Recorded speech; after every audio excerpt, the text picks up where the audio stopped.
شکر ادا کرے مولا یہ 1.5 گھنٹہ چوکوں بازاروں گلی محلوں میں گھر میں نہیں گزرا، بسترے میں نہیں گزرا، دوستوں کے ساتھ غیبتیں اور چغلیاں اور جھوٹ اور بہتان باندھتے ہوئے نہیں گزرا۔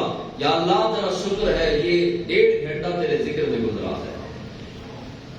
اور جب انسان کے سینے کے اندر یہ توفیق کا مادہ پیدا ہو جاتا ہے اور اللہ یہ دروازے کھول دیتا ہے تو پھر زندگی کا حسن بڑھ جاتا ہے۔ اور جب انسان اپنے لیے توفیق کے دروازے بند کرتا رہتا ہے پھر ایک وقت وہ آتا ہے کہ یہ چاہ کر بھی نیکی کرنا چاہے تو نیکی نہیں کر سکتا۔ تو دل کا دروازہ کس طرح کھلتا ہے؟ یا تو یہ نگاہ مصطفیٰ سے کھلتا ہے، یا یہ نگاہ ولی سے کھلتا ہے، یا رب سے دعا مانگنے سے کھلتا ہے۔ سچی توبہ کے بعد اللہ سے دعا مانگے، مولا ہمیں نیکیاں کرنے کی توفیق دے، ہمیں وہ جذبہ عطا فرما نیکیاں کرنے کا، راتوں کے سجدوں کا جذبہ عطا فرما، ہماری آنکھوں میں وہ موتی وہ آنسو عطا فرما جو تو نے ہمارے بزرگوں کو دیے۔ ساری رات بیٹھ کے آنسو بہاتے رہتے اور کہتے رہتے میری زندگی کا ایک اور دن کم ہو گیا، ایک اور رات کم ہو گئی، ایک اور دن کم ہو گیا، میں موت کے قریب تر قریب ہوتا جا رہا ہوں۔ اور ساری رات روتے دعائیں کرتے، اور جب زندگی بدلتی ہے تو پھر انسان کو بتاتی ہے کہ میں بدلی ہوں۔ فضالہ نامی شخص حضور علیہ السلام طواف کعبہ فرما رہے ہیں۔ اب یہ فضالہ دشمن رسول تھا، اس نے چادر اوڑھی، چادر میں خنجر رکھا، اور خنجر رکھ کر تو پہلے کافر بھی طواف کر لیتے تھے، گھوم لیتے تھے، تو یہ کافر تھا اور دشمن رسول تھا، یہ بھی ساتھ ساتھ جو ہے وہ گھومنے لگا۔ حضور طواف کعبہ فرما رہے تھے اور یہ گھومنے لگا۔ اللہ کے محبوب علیہ السلام نے مڑ کے دیکھا، فرمایا فضالہ کیسے آئے ہو؟ یہ کہنے لگا کہ میں ویسے ہی میں بھی طواف کرنے آیا ہوں۔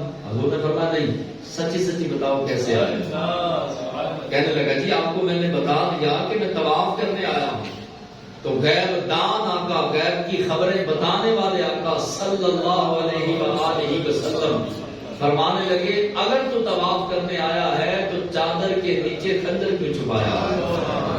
اس نے جلدی سے چادر کو اتارا، پھینکا، خنجر پھینکا، قدموں میں گرا، قدموں میں گر کے جو ہے وہ حضور علیہ السلام کے قدموں کو بوسہ دیا، کلمہ پڑا، مسلمان ہو گیا۔ اب مسلمان ہوا۔ مسلمانی کے بعد انسان کی زندگی کا رنگ بدلنا چاہیے۔ اب یہ کسی عورت سے محبت کرتا تھا، وہ عورت بھی اس سے محبت کرتی تھی اسلام سے پہلے، اور یہ روزانہ ملاقات کرتا۔ اب اسلام کا نور سینے میں داخل ہوا، مسلمان ہوا، کلمہ پڑا، اسی عورت کے گھر کے قریب سے گزرنے لگا۔ وہ عورت چوبارے پہ کھڑی اس کا انتظار کر رہی تھی، اس کو نہیں پتا تھا یہ مسلمان ہو گیا۔ وہ دوڑتی ہوئی نیچے آئی اور نیچے آ کر اس نے سمجھا کہ یہ میرے لیے آیا ہے، لیکن فضالہ قریب سے گزرتے ہیں اور وہ عورت بھاگتے ہوئے بازو پکڑتی ہے اور کہتی ہے کہ کون سی غلطی ہوئی، روزانہ میری راہوں پر پلکیں بچھانے والے آج میرے دروازے کے قریب سے جو ہے وہ آنکھیں جھکا کے کیوں گزر رہا ہے؟ تو فضالہ نے جو جواب دیا وہ آپ کی اور میرے لیے سدھرنے کے لیے اتنا ہی کافی ہے۔ حضرت فضالہ فرماتے ہیں کہ پہلے کلمہ نہیں پڑھا تھا، اب کلمہ پڑھ چکا۔ پہلے میں نبی کا غلام نہیں تھا، گناہ حلال اور حرام کی تمیز نہیں تھی، اب تمیز آ چکی ہے۔ اب میں در مصطفیٰ کا غلام بن چکا ہوں، لہٰذا اب تو خیر سے اپنے گھر رہ، میں اپنے گھر رہوں۔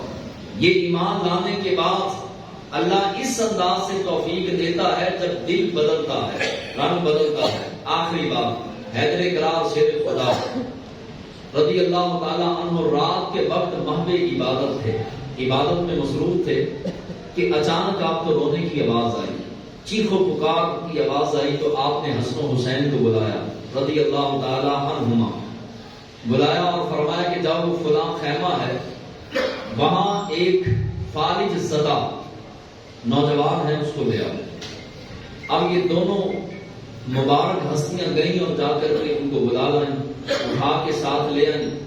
تو حیدر کرار شیر خدا رضی اللہ تعالی عنہ نے فرمایا تجھے مسئلہ کیا ہے؟ تو ساری رات روتا رہتا ہے، ساری رات کراہتا رہتا ہے۔ اس نے کہا کہ میرے بازو میں درد ہوتا ہے۔ فرمایا کہ یہ ہوا کیسے؟ تو جوان کہنے لگا کہ ایک بار میرا باپ مجھے کسی بات پہ ڈانٹ رہا تھا، سختی کر رہا تھا، سمجھا رہا تھا، تو میں نے اپنے باپ کے منہ پہ تھپڑ مار دیا۔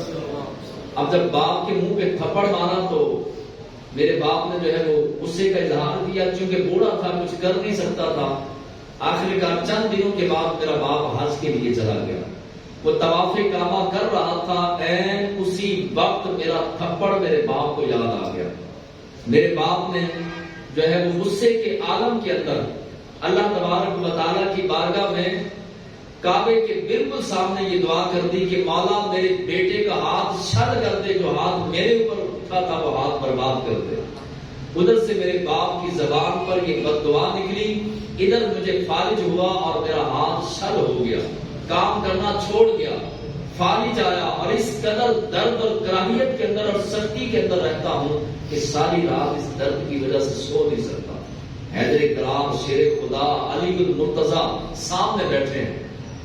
آپ نے فرمایا اچھا تو یہ بتا کہ تیرے باپ نے تجھے معاف کیا تھا؟ کہا ہاں۔ ایک کمرے میں میرا باپ واپسی آ کے میرا باپ روتا، دوسرے کمرے میں روتا۔ میری ماں میرے باپ سے پوچھتی کہ تو کیوں روتا ہے؟ کہا کہ میرا بیٹا ہے، دعا تو میں نے ہی کی تھی، بد دعا تو میں نے کی تھی، لیکن وہ میرا بیٹا ہے، جب وہ روتا ہے تو درد مجھے ہوتا ہے، مجھے بھی تکلیف ہوتی ہے۔ اب میں دعا کرتا ہوں لیکن دعا قبول نہیں ہوتی۔ میں دعا کرتا ہوں کہ مالک مولا میرے بیٹے کو صحت عطا فرما، تندرستی دے، لیکن دعا قبول نہیں ہوتی۔ بیوی نے کہا اچھا اس طرح کر، تو دوبارہ کعبے جا اور کعبۃ اللہ کے عین سامنے کھڑے ہو کر اپنے بیٹے کے لیے دعا کر، ہو سکتا ہے خالق کائنات اس کو شفا دے دے، کیونکہ تم نے بد دعا بھی کعبے کے سامنے کی، اب شفا کے لیے دعا بھی کعبے کے سامنے کر۔ اب باپ نے سواری پکڑی، سواری پر بیٹھا، شہر سے ابھی نکلا ہی تھا کہ اچانک سر کے بل گرا اور گردن کی ہڈی ٹوٹ گئی اور مدار فانی سے پوچھ کر گیا۔ بیٹا کہنے لگا کہ باپ کا انتقال ہو گیا، اب تو دعا کرنے والا بھی کوئی نہ رہا۔ تو اس لیے جب اس نے بد دعا کی تو اس کے بعد گھر آ کے دعائیں بھی کرتا رہا لیکن قبول نہیں ہوئی۔ تو حیدر کرام شیر خدا نے اس کو قریب بلایا، بلا کے فرمایا اچھا تیرے باپ نے تجھے معاف کر دیا تھا؟ جی حضور معاف کر دیا تھا۔ تو نے توبہ کی؟ حضور میں نے توبہ تو کی ہے لیکن آپ کے سامنے نہیں کی، میں آپ کے سامنے بھی توبہ کرتا ہوں۔ توبہ کی، شیر خدا نے ہاتھ رکھا، خالق کی کائنات نے مکمل صحتیابی عطا فرمائی۔ اب یہاں سے سبب کیا ملا؟ سبب یہ ملا کہ انسان بعض مرتبہ دعا کرتا ہے اور وہ قبول ہو جاتی ہے، اور بعض مرتبہ دعا کرتا ہے وہ قبول نہیں ہوتی۔